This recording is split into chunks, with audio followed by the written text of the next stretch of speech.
After the bombings in Brussels, social media was ablaze with messages of solidarity. However, some observers say there is less of an outpouring of support when terror attacks take place in countries in the Middle East and Africa.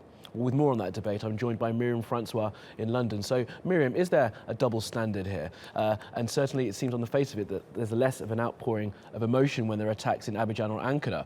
What do you make of that? Yes, and certainly a number of commentators on social media, which, if you believe some people, reflects the real world, that's arguable, I would say, have pointed out that when attacks happen in the Middle East and North Africa, or anywhere outside what gets called the Western world, they certainly don't receive quite the attention that attacks in the West do. And there might be a number of reasons for that. Of course, it's in the case of certain countries, there might be a certain degree of expectation that terrorism has become a new normal for them, unfortunately, that these things are part of what is faced by those countries. Certainly those bordering, I would think, the conflicts in Syria and Iraq have become increasingly likely to become targets of terrorist attacks. And of course, when you're looking at attacks in Brussels and Paris in particular, there's a sense that a group like Daesh, which is based in the Middle East, is now able to undertake attacks, coordinated attacks with, in the case of Paris, over 100 victims, 130 victims. In the case of Brussels, a coordinated attack over several locations.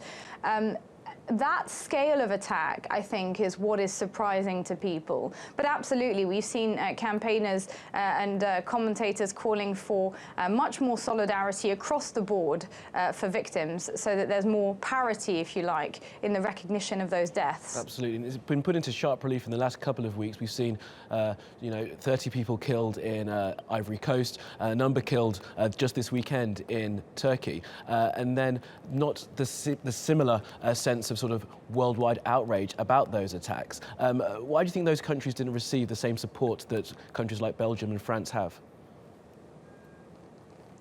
I think, unfortunately, a lot of people outside of the West will be looking on and asking exactly that question. I think here, perhaps, in sitting where we are in London, there's a sense that maybe Turkey and countries that are bordering Syria and Iraq and territories that are held by Daesh are more likely to become targets, and also a sense maybe that those countries are easier for groups like Daesh to target just because of the capabilities of crossing borders and also simply getting weapons from one location to another. If you think about the logistics of an attack in Western Europe, I think that's what many people are still finding deeply shocking. When we look at a network like the one involved in Paris, I mean, information, of course, is still trickling through on the size of the networks involved, but there were in Paris 10 individuals involved, at least, in what were supposed to be suicide bombings. Of course, we know one of them didn't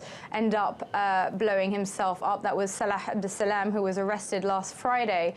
But that sort of is testimony to a much broader network. And I think the surprise, really, for many people is that those kinds of networks that are linked to Daesh, with a base which is, of course, based in the Middle East, can operate in Europe, and not only operate in Europe, but undertake significant operations. Okay, Myriam Francois, always a pleasure. Thank you very much for joining us.